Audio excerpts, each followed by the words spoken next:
दोस्तों नमस्कार। कैसे हैं आप? उम्मीद करता हूं कि आप बहुत अच्छे होंगे। और मैं मुकेश कुमार आपका अपने YouTube channel positive vibrations with Mukesh Kumar में मैं आपका स्वागत करता हूं। और आज बहुत एक्साइटेड हूं, बहुत ज़्यादा एक्साइटेड हूं। रीज़न, मैंने एक बुक में पढ़ा था, ज़िंदगी में एक्साइटमेंट बहुत होना चाहिए। और चूँकि आजकल मैं अभी आपके साथ में एक बुक शेयर कर रहा हूँ, दैट इज़ द लोक व्यवहार, जो अभी मैंने पिछले कुछ और वीडियोज़ में भी मैंने आपके साथ शेयर की है। तो इसको पढ़ने के बाद तो मैं और भी ज़्यादा एक्साइटेड हूँ। ओके। और लेकिन एक चीज़ ध्यान रखिएगा, बहुत ज़्यादा एक्साइटमेंट में हमको एक काम नहीं करना, वो नहीं, क्या क्या नहीं करना, हमको आलोचना नहीं करनी। ओके। कभी कभी ऐसा होता है कि जब हम बहुत ज़्यादा एक्साइटेड होते हैं तो लोगों की आलोचना हमारे मुंह से निकल जाती है। ओके। तो बस उस काम से बचना है, क्योंकि आलोचना से कोई लाभ नहीं होता। तो चलिए, अब जैसे कि मैं लास्ट वीडियो से मैं आपका जो है आपके साथ में कंटिन्यू करूंगा, जैसा कि हमने लास्ट वीडियो में हमने किया था। ओके। उस लास्ट वीडियो से मैं आपके साथ कंटिन्यू करूंगा। तो लास्ट वीडियो में मैंने एक आपसे लास्ट में एक बात कही थी, क्या आप किसी ऐसे व्यक्ति को जानते हैं जिसे आप बदलना और सुधारना और बेहतर बनाना चाहते हो? सोचिए, ऐसा कौन सा व्यक्ति है जिसको कि आप बहुत अच्छा बेहतर बनाना चाहते हो। आप चाहते हो कि ये बहुत अच्छा बने। वो आपके परिवार में हो सकता है, वो कहीं बाहर हो सकता है, वो आपकी जॉब में हो सकता है, वो कहीं भी हो सकता है। सोचिए कौन हो सकता है वो। क्या सोचा आपने? परिवार का कोई सदस्य, या जॉब का कोई सदस्य, या जहां आप बिजनेस करते हैं वहां का कोई मेंबर? क्या सोचा आपने? आई थिंक आपने शायद इन्हीं के बारे में सोचा होगा कि मैं इस व्यक्ति को जो है अच्छा बनाना चाहता हूं। मैंने क्या सोचा मैं आपको बताता हूं। मैंने जो उस बुक में पढ़ने के बाद मैंने क्या सोचा, चलिए बहुत बढ़िया, यह बहुत अच्छा विचार है, मैं भी इसके पक्ष में हूं। परंतु क्यों ना खुद से ही शुरुआत की जाए। यदि हमको किसी व्यक्ति को यह सुधारना ही है तो क्यों ना हम खुद से ही इसकी शुरुआत कर लें और खुद से ही हम किसी को जो है बहुत अच्छा बना दें। जब हम खुद अच्छे बनेंगे तो डेफिनेटली क्या होगा, हमारे लिए सारी दुनिया क्या होगी, बहुत अच्छी हो जाएगी। मैंने एक बहुत पहले, एक बहुत ही सफल व्यक्ति हैं, मैंने एक उनके मुंह से सुना था कि आपको पूरे शहर को सुंदर बनाने की जरूरत नहीं है। आपको क्या करना है, सिर्फ अपने घर को सुंदर बनाना है। जब आप अपने घर को सुंदर बनाएंगे तो क्या होगा, उनमें से कोई ना कोई आपसे प्रेरणा लेगा और वो अपने घर को सुंदर बनाएगा, वो आगे अपने घर को सुंदर बनाएगा। और देखते ही देखते कुछ दिनों में या कुछ महीनों में या कुछ सालों में क्या होगा, आपका पूरा शहर ही सुंदर बन जाएगा। तो यदि हमें किसी को सुधारने की शुरुआत करनी है तो क्या है, हम मैं सबसे अच्छा व्यक्ति हूं। मैं सबसे अच्छा व्यक्ति हूं मतलब जो हमारे इस शरीर के अंदर जो व्यक्ति है वो है जिसको कि हमें सबसे अच्छा बना सकते हैं। क्या है फायदा, क्या होगा इससे? तो डेल कार्नेगी आगे लिखते हैं, विशुद्ध स्वार्थी ढंग से सोचें तो भी दूसरों को सुधारने की बजाय खुद को सुधारना हमारे लिए ज्यादा फायदेमंद होगा। रीजन कि आप खुद में देखिए, दूसरों में कमियां निकालेंगे तो हो सकता है कि वो व्यक्ति आपसे बुरा मान सकता है, लेकिन क्यों ना खुद में कमी निकाल करके उस हर एक कमी को रोजाना क्या किया जाए, दूर किया जाए। तो मैंने एक और दूसरी बुक में पढ़ा था कि हम क्या करेंगे, कि हम कैसे अपने आप को अच्छा बना सकते हैं। वो वैसे इस बुक में भी आगे बताया है कि एक अपनी लिस्ट बना लें कहाँ हमको कमियां हैं और उस हर कमी को डेली हम जो है सुधारते जाएं। तो क्या होगा, कुछ दिनों में हम एक आत्म सुधार कर लेंगे, मतलब आत्म सुधार के कार्यक्रम पे हम लोग चलेंगे। जब हम सुधरेंगे तो क्या होगा, युग सुधरेगा। एक मैंने बहुत बोर्डों पे कहावत लिखी हुई देखी है, खुद सुधरेंगे युग सुधरेगा। तो मैं क्या है, बजाय किसी दूसरे को सुधारने के लिए मैं मीन्स खुद एक ऐसा व्यक्ति हूं जिसको सुधारने में ज्यादा परेशानी भी नहीं होगी, क्योंकि हम खुद तो खुद का कहाँ मान ही सकते हैं ना। दूसरा हमारा कहा माने ना माने, लेकिन हम खुद तो खुद का कहा मान ही सकते हैं। तो हमें खुद को सुधारने में क्या होगी, ज़्यादा आसानी होगी, और हम उससे क्या होगा, बेहतर तरीके से हम उसको सुधार पाएंगे। वो आगे लिखते हैं कि एक बार कन्फ्यूशियस ने कहा था, कन्फ्यूशियस हम लोग सब लोगों को पता है कि वो चाइना के एक महान दार्शनिक हुए हैं, चीन के। उन्होंने कहा था कि जब आपके खुद के घर की सीढ़ियां ही साफ ना हो तो पड़ोसी की छत पर बड़ी बर्फ के बारे में शिकायत ना करो। मतलब कि पहले खुद के घर की सफाई होनी जरूरी है। जब तक हमारा खुद का घर साफ नहीं है तब तक हमको कोई अधिकार नहीं है कि हम पड़ोसी की गंदगी के बारे में शिकायत करें।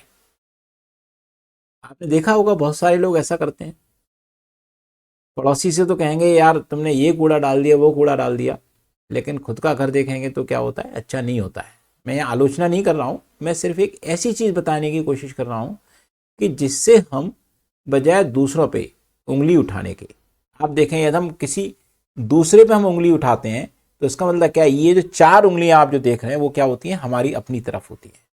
तो हमें इस बात का ध्यान पहले रखना है कि हम अपने घर को अच्छा साफ बना लें, हम अपने अच्छे घर को सुंदर बना लें, तो क्या होगा, बाकी के और घर भी सुंदर ऑलरेडी बन जाएंगे।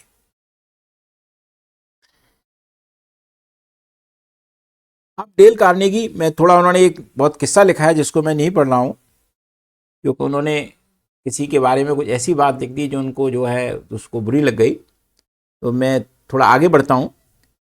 अब डेल कार्नेगी आगे लिखते हैं, अगर आप और मैं कल किसी के मन में अपने लिए विद्वेष पैदा करना चाहते हो जो दशकों तक पलता रहे और मौत के बाद भी बना रहे, तो हमें और कुछ नहीं करना है, सिर्फ चुनिंदा शब्दों में चुभती हुई आलोचना करनी है।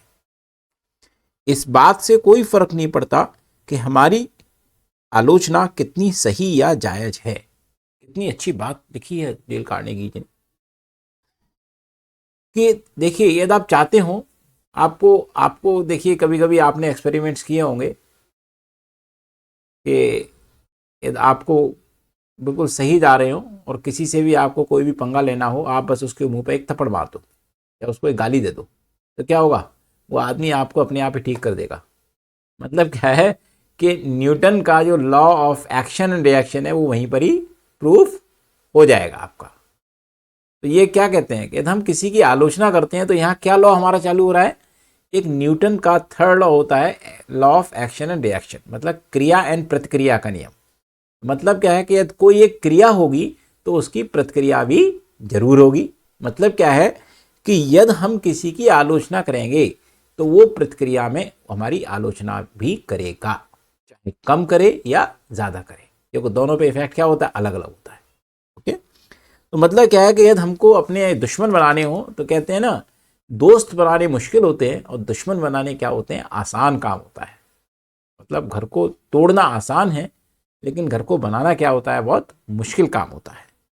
तो मतलब क्या है कि यदि हमको कल को आपको बहुत सारे दुश्मन बनाने हैं तो बस कुछ नहीं करना है, हर एक किसी की बुराई करते जाना है, हर एक किसी को जो है कुछ ना कुछ कहते जाना है, और आप देखेंगे इतनी जल्दी आपके बहुत सारे दुश्मन बन जाएंगे कि बस आप उनको काउंट ही नहीं कर पाएंगे। इस बात से कोई फर्क नहीं पड़ता कि हमारी आलोचना कितनी सही या जायज है। देखिए कभी कभी ऐसा होता है कि वास्तव में सामने वाले में गलती होती है, उसको जो है हमें लगता है कि भाई यदि मैं इसको ये नहीं बताऊं तो शायद ये गलत काम हो सकता है, तो हम क्या करते हैं कि सही आलोचना कर बैठते हैं, लेकिन हमें ये नहीं पता होता कि वो व्यक्ति सही आलोचना को भी अच्छे तरीके से नहीं लेता। तो क्या कर सकते हैं हम कि मान लीजिए कभी हमें किसी के बारे में सही आलोचना भी करनी है तो पहले उससे परमिशन ले लें कि भाई यदि मैं आपसे कुछ ऐसा कहूं जो कि इस चीज़ को और बेहतर बना सकता हो तो क्या आप सुनने को तैयार हैं। तो मैं समझता हूं कि वो व्यक्ति 99% तो हाँ बोल ही देगा। तो हम उसको क्या कर सकते हैं, फिर उसे बता सकते हैं कि देखिए यदि ये काम ऐसे नहीं तो हम ऐसे करते, यदि इस बात को हम दूसरे तरीके से बोल सकते थे तो शायद ज़्यादा बेटर रहता। लेकिन यदि आपने उसकी परमिशन नहीं ली है और आपने सीधे इसको बोल दिया, चाहे वो सही आलोचना क्यों ना हो, लेकिन मैं गारंटी के साथ कहता हूं कि एक बार तो वो उसको बुरा लगेगा ही, वो आपके बारे में कुछ ना कुछ नकारात्मक सोचेगा ही सोचेगा। ये क्या है, एक बनी बनाई बात है। अब वो आगे लिखते हैं कि लोगों के साथ व्यवहार करते समय हमें यह ध्यान रखना चाहिए कि हम तार्किक लोगों के साथ व्यवहार नहीं कर रहे हैं, हम भावनात्मक लोगों के साथ व्यवहार कर रहे हैं, जिनमें पूर्वाग्रह भी हैं, खामियां भी हैं, गर्व और अहंकार भी हैं। देखिए, इसका हम थोड़ी एनालिसिस करते हैं कि लोगों के साथ, देखिए एक तो होता है कि हम जानवरों के साथ व्यवहार करें, लेकिन एक चीज ध्यान रखिएगा, जानवरों में भी भावनाएं होती हैं। आप इसका प्रमाण दे सकते हैं। बहुत अच्छा पालतू जानवर है कुत्ता, आप उसके साथ इसका प्रमाण दे सकते हैं। आप कुत्ते को प्यार से पुचकारते हैं, कुत्ता आपके सामने क्या करता है, दुम हिलाता है। लेकिन आप कुत्ते के सामने जो है जरा उसको एक ईंट मार के देखिएगा, क्या करेगा वो आपका। तो मतलब क्या है, कुत्ता भी इस बात को समझता है। ऐसे ही आपने और भी बाकी जानवरों के साथ भी देखा होगा, जैसे गाय है, गाय वगैरह होती है, यदि आप उनसे प्यार से आप उनको जो है करते हैं तो वो डेफिनेटली क्या करती हैं, वो आपके सामने पूंछ भी लाती हैं, सर भी लाती हैं, सारे काम करती हैं। लेकिन क्या किया, यदि आपने थोड़ा गुस्से से मार के देखिएगा तो वो क्या करेगी, आपके सींग चुभो देगी। तो मतलब क्या है कि जब जानवरों में भावनाएं हैं, ऐसी मैंने एक बार पढ़ा था कि जो प्लांट्स होते हैं उनमें भी भावनाएं होती हैं। एक एक्सपेरिमेंट किया गया था, एक इस एक्सपेरिमेंट के बारे में मैंने पढ़ा था कि एक दो प्लांट लिए गए, एक को बहुत प्यार से रखा गया और दूसरे को मतलब उसको ऐसा बोला गया कि पता नहीं उसको हम करके क्या एहसान कर रहे हो, और दूसरे को प्यार के साथ रखा गया। तो कुछ दिनों बाद जो देखा कि जिसके साथ प्लांट के साथ में जिसके साथ में प्यार किया गया था वो बहुत अच्छी तरीके से ग्रो किया, और जिसको बेमन से गालियों के साथ उसकी सेवा की गई थी वो क्या हुआ, बहुत ज्यादा ग्रो नहीं कर पाया, बल्कि धीरे धीरे करके क्या गया, वो सूखता गया। इसका मतलब क्या है कि प्लांट्स में भी भावनाएं होती हैं। जब देखिए प्लांट्स में भावनाएं होती हैं, जब देखिए जानवरों में भावनाएं होती हैं, इसका मतलब क्या है कि किसी भी लिविंग ऑर्गेनिज्म में भावनाएं होती हैं, लेकिन भावनाओं को एक्सप्रेस करने का जो तरीका होता है वो क्या होता है, अलग अलग होता है। तो मतलब क्या है कि हमें लोगों के साथ व्यवहार करते समय हमें यह ध्यान रखना चाहिए कि हम तार्किक लोगों के साथ व्यवहार नहीं कर रहे हैं। 99% जो लोग होते हैं वो इमोशनल होते हैं, भावनात्मक होते हैं, ना कि जो है उनमें वो रैशनल होते हैं। रैशनल मतलब तार्किक लोग, जो कि तर्क के आधार पर जो है आपकी बात को मान लें। आप देखेंगे बहुत सारे लोगों के साथ आप भावनात्मक रूप से जुड़ते हैं तो वो आपसे लंबे समय तक जुड़ते हैं, और अगर आप तर्क के आधार पर जुड़ते हैं तो आपका एसोसिएशन उनके साथ बहुत लंबा नहीं रहता। तर्क का मतलब facts and figures, fact and figures दिखा करके आप उनको जो है थोड़े टाइम के लिए तो अपनी तरफ ला सकते हैं, लेकिन यदि आप उनसे भावनात्मक रूप से नहीं जुड़े हुए हैं तो वो आपके साथ परमानेंट नहीं रह सकते हैं। मतलब क्या कि हमें किसी व्यक्ति के साथ में अपना परमानेंट एसोसिएशन करना है तो हमें फैक्ट्स एंड फिगर से भी बड़ी चीज क्या है, इमोशनल होना, भावनात्मक चीजें होना। तो मतलब क्या है कि हम जिन लोगों के साथ व्यवहार कर रहे हैं वो क्या है, भावनात्मक हैं, जिनमें पूर्वाग्रह भी हैं। पूर्वाग्रह मीन्स कि जो पहले के उनके बनाए हुए कुछ अपने प्री डिटरमाइंड वे हैं, जिनको कि वो क्या करते हैं, समाज से सीखते हैं, घर से सीखते हैं। ठीक हमारा ब्रेन भी इसी तरीके से काम करता है कि हमारा ब्रेन भी क्या है कि जो पहले के जो हमारे जो एक्सपीरियंस हैं उनको काउंट करता है, उनको कंसीडर करता है जब भी कोई नया हम डिसीजन लेते हैं। तो मतलब क्या है, जो हमारे प्रीवियस एक्सपीरियंस है वो भी हैं, हमारे अंदर कमियां भी हैं, और गर्व और अहंकार भी है। देखिए किसी के अंदर गर्व किसी की सीट का हो सकता है, किसी की पोजीशन का हो सकता है, किसी में अहंकार किसी के पास पैसे का हो सकता है। मतलब डिफरेंट डिफरेंट तरीके के उनको जो है अहंकार हो सकते हैं। तो मतलब क्या है कि हमें लोगों के साथ व्यवहार करते समय इस चीज का ध्यान रखना बहुत जरूरी है।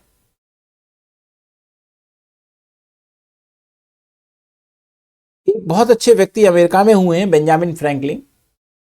उनके बारे में डेल कार्नेगी ने लिखा है कि वे अपनी युवावस्था में अभद्र थे, मतलब लोगों के साथ उनको अच्छी तरीके से व्यवहार करना नहीं आता था, लेकिन आगे चलकर वो इतने कूटनीतिक, इतने डिप्लोमेटिक बन गए, लोगों के साथ उनका व्यवहार इतना अच्छा बन गया कि उन्हें फ्रांस में राजदूत के रूप में भेजा गया। उनकी सफलता का राज क्या था, उन्होंने जो एक बात जो सीख ली थी हो सकता है, क्योंकि बहुत सारे लोग अनुभवों से सीखते हैं, हम भी लोग अपने अनुभवों से सीखते हैं, हम लोग कुछ ही दूसरे की चीज़ों से, जैसे बुक से भी हमने बहुत सारी चीज़ें सीखी हैं। कि उनका कहना था कि मैं किसी के बारे में बुरा नहीं बोलूँगा और मैं हर एक के बारे में अच्छा ही बोलूँगा। रिपीट, देखिए कोई भी डिप्लोमेटिक पर्सन जो होता है, जो कूटनीतिक लोग होते हैं, कूटनीति की दुनिया में यही होता है कि मीठी मीठी बातें की जाती हैं। लेकिन एक चीज़ का ध्यान रखिएगा, हमें एक चीज़ का ध्यान रखना बहुत ज़रूरी है कि मीठी बातें चापलूसी भरी नहीं होनी चाहिए। मीठा कहना और चापलूसी में बहुत ज़्यादा अंतर नहीं होता। हम किसी चीज़ की, अच्छी चीज़ को, देखिए हर किसी में अच्छाई जरूर होती है, हर किसी में बुराई जरूर होती है। हम डिपेंड करता है कि हम उसकी अच्छाई को उसके सामने लेके आते हैं या हम उसके बारे में बुरा बुरा कहते हैं। यदि हम उसके बारे में अच्छाइयाँ उसकी ज़्यादा से ज़्यादा सामने लेके आ रहे हैं और इस बीच में हम उसमें एक दो आप उसके बारे में बुरा दूसरे तरीके से भी बता देते हैं, तो वो व्यक्ति अपने आप को बहुत अच्छा सुधार सकता है, वो आपसे इतना बुरा नहीं मानता है। लेकिन सिर्फ हम उसके बारे में बुराई बुराई आलोचना करते रहते हैं तो डेफिनेटली वो आपसे बहुत ज़्यादा देर तक संबंध नहीं रखेगा, हम लोगों से संबंध नहीं रखेगा।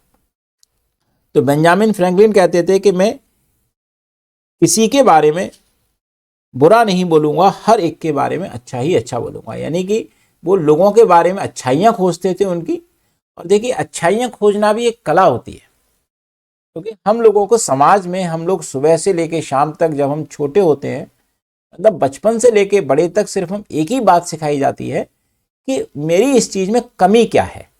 मैं भी बोलने वाला हूँ कि यदि आपको मेरे वीडियो में कोई कमी लगे तो ज़रूर बताइएगा, क्योंकि ये हमारा क्या है, एक नेचर बन चुका है कि हम सिर्फ अपनी कमियां देखते हैं, हम सिर्फ अपनी खूबियां नहीं देखते कि हमारे अंदर अच्छा क्या है।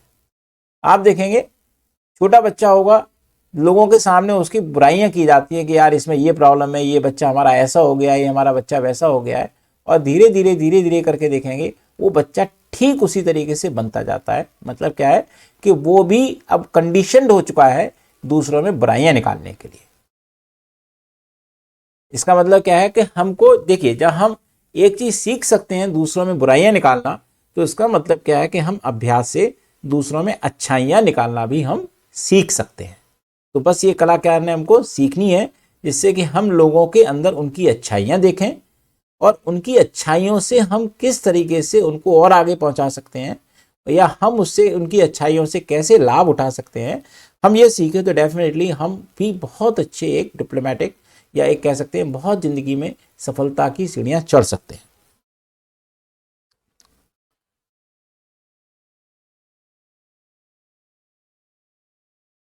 वो आगे लिखते हैं कि कोई भी मूर्ख बुराई कर सकता है, निंदा कर सकता है, शिकायत कर सकता है, और ज्यादातर मूर्ख यही करते हैं।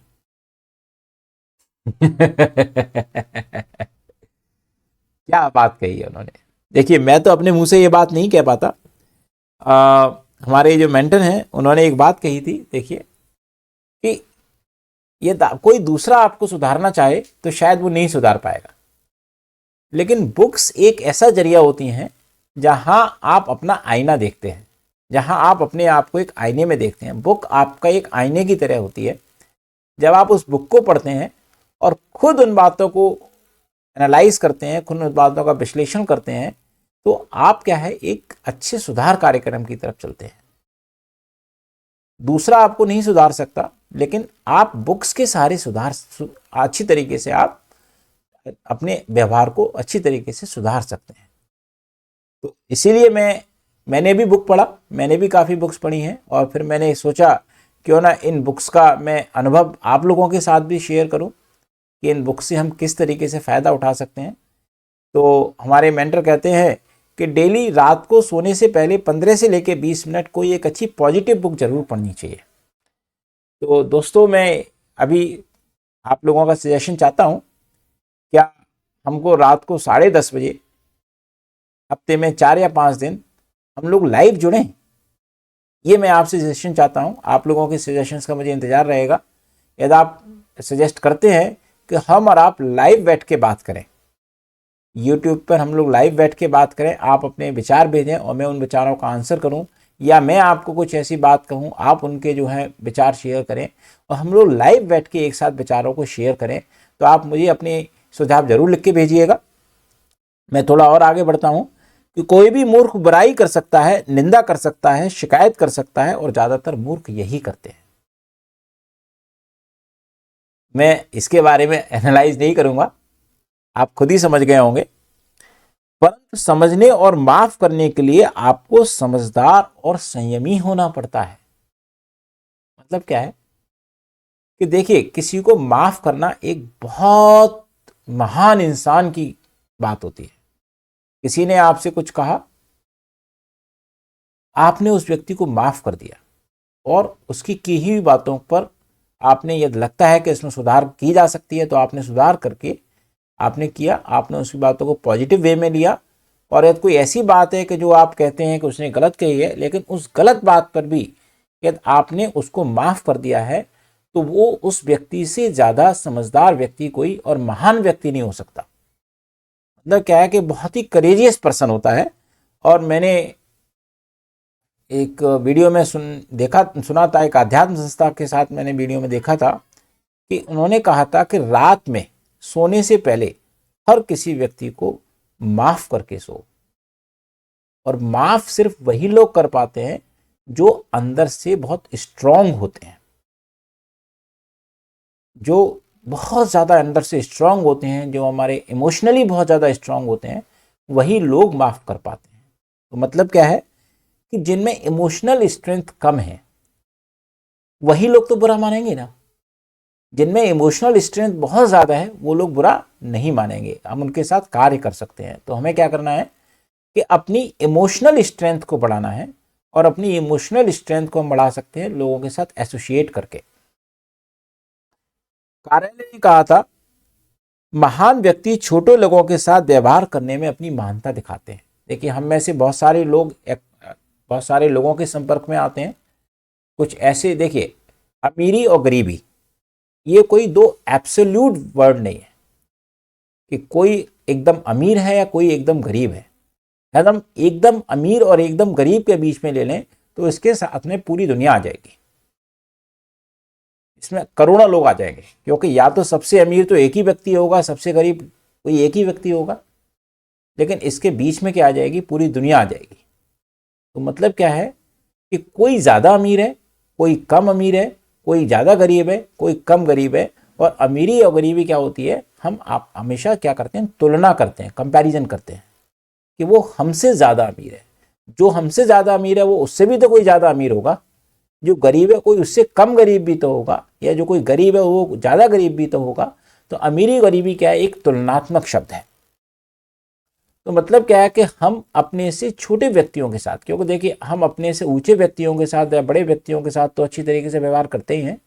हमारी महानता कहाँ दिखाती है कि हम अपने से छोटे लोगों के साथ, चाहे वो हमारे साथ सामाजिक स्तर पर छोटे हों या आर्थिक स्तर पर छोटे हों या पारिवारिक स्तर पर छोटे हों, उन लोगों के साथ हम किस तरीके से व्यवहार करते हैं, ये हमारी महानता को दर्शाता है। तो दोस्तों, आज के लिए इतना ही। और हम, हाँ, एक और चीज़ हम यहाँ लेंगे। एक बहुत अच्छा मुझे यहाँ पर जो है बहुत अच्छा यहाँ पर एक एग्जाम्पल और साथ में भी यहाँ मिला है कि एक स्टोरी है। मैं इसको जरा शॉर्ट में मैं आपको समझा देता हूँ। मैं आपको बता देता हूँ कि एक बॉब हूवर नाम के एक टेस्ट पायलट थे जो कि विमान उड़ाया करते थे, एयरप्लेन उड़ाया करते थे। तो जैसे कि जानते हैं कि कोई भी एयरप्लेन उड़ाने से पहले उसकी सर्विसिंग होती है, उसके बारे में सारा चेक किया जाता है कि हर चीज़ परफेक्ट है कि नहीं, क्योंकि ऊपर से मान लीजिए कोई एक्सीडेंट होगा तो वो सीधे इंसान ऊपर ही जाएगा।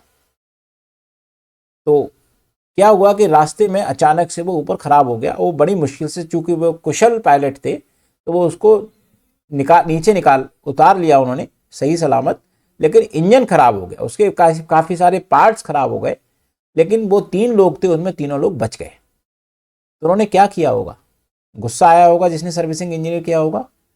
मैं और आप होते तो इस केस में क्या करते, उसका सर फोड़ देते, ऐसे ही करते ना, या उसको बहुत बुरा भला कहते, उसको नौकरी से निकाल देते, उसके ऊपर केस कर देते। यही हम सब लोग करते। लेकिन वो कितने महान व्यक्ति थे, उन्होंने क्या किया कि उस व्यक्ति से पूछा उस व्यक्ति को बोला उन्होंने। लेकिन घटना हुई क्यों? क्योंकि जिस इंजीनियर ने उसकी सर्विसिंग की थी उसने गैसोलीन की जगह जेट का ईंधन डाल दिया था। गैसोलीन मीन्स पेट्रोल और जेट का ईंधन केरोसिन ऑयल होता है, जेट में जो पड़ता है। वो इंजन की अदला बदली होने की वजह से क्या हुआ, वो खराब हो गया। देखिए ये डेल कार्नेगी उसमें लिखते हैं कि परंतु हूवर ने मैकेनिक को फटकार नहीं लगाई, उन्होंने उसकी आलोचना भी नहीं की। इसके बजाय उन्होंने अपनी बाह को उसके कंधे पर रखकर कहा, तुम्हें यह बताने के लिए मुझे तुम पर पूरा भरोसा है और अब तुम दोबारा ऐसा नहीं करोगे। मैं चाहता हूं कि तुम कल मेरे F-15 हवाई जहाज की सर्विसिंग करो। ऐसा बहुत कम महान लोग कर पाते हैं, ऐसे बहुत कम लोग कर पाते हैं, और जो लोग करते हैं वो वास्तव में क्या होते हैं, बहुत महान होते हैं। ऐसी मैंने एक और कंपनी के बारे में सुना था, मुझे इस कंपनी का नाम तो नहीं ध्यान है, कि वहाँ एक एम्प्लॉय था, उसके साथ बहुत बड़ा उसने गलती हो गई और उस गलती की वजह से कंपनी का करीब 20-25 लाख रुपए का नुकसान हो गया। और जब बात सामने आई मालिक के सामने, तो वो उनके सामने इस्तीफा देने लगा, रिजाइन करने लगा। मालिक ने क्या किया, वो रिजाइन को फाड़ के फेंक दिया। वो बड़ा हैरान, बोले मैंने इनका 20-25 लाख रुपए का नुकसान कर दिया और ये उन्होंने कुछ भी नहीं कहा। उन्होंने उससे कारण पूछा, बोले देखो तुमने मेरी कंपनी का 20-25 लाख रुपए का नुकसान करके एक एक्सपीरियंस लिया है, आपने एक सबक लिया है, और यदि आप मेरे यहाँ की नौकरी छोड़ करके जाते हैं, कहीं दूसरी जगह जाके ज्वाइन करते हैं, तो इसका मतलब क्या है कि आप इस गलती से वहां पर फायदा लेंगे। मतलब क्या है, मेरा और डबल नुकसान। तो इसलिए अब आपको क्या करना है, यहीं पर ही काम करना है, अपनी गलती को सुधार करके, और इस नुकसान को और क्या करना है, फायदे में आपको पहुंचाना है। तो दोस्तों अपने कमेंट जरूर लिखिएगा कि हम लोग लाइव जुड़े या ना जुड़े, और 10:30 बजे का रात का वक्त कैसा रहेगा, और मैं आपके कमेंट्स का इंतज़ार करूंगा। और इसके बाद मैं अगले आपके साथ टॉक में एक चीज़ के बारे में बात करूंगा कि हम क्या करते हैं, ज़्यादातर माँ बाप अपने बच्चों की आलोचना करते हैं। तो डेल कार्नेगी लिखते हैं, इससे पहले कि आप उनकी आलोचना करें, अमेरिकी पत्रकारिता के क्लासिक लेख फादर फॉरगेट्स को पढ़ लें। तो नेक्स्ट हम जो टॉक करेंगे उसमें इस लेख के बारे में पढ़ेंगे। मैंने इस लेख को कई बार पढ़ा है और बहुत ही, इसमें जो लिखा है कि ये लेख जो है कई सारी पत्रिकाओं में छप चुका है, बहुत सारी जगहों पर, हर लैंग्वेज में लगभग प्रिंट हो चुका है। तो हम इस लेख के बारे में नेक्स्ट उसमें वीडियो में बात करेंगे, और आप अपने कमेंट जरूर लिख के भेजिएगा। और इसको ज़्यादा से ज़्यादा, हम चाहते हैं कि हमारा ये पॉजिटिव वाइब्रेशंस का परिवार ज़्यादा से ज़्यादा बढ़े, और ज़्यादा से ज़्यादा इसमें लोग शामिल हों, और ज़्यादा से ज़्यादा हम लोग आपस में विचारों का एक्सचेंज करें। और इसके साथ ही नमस्कार।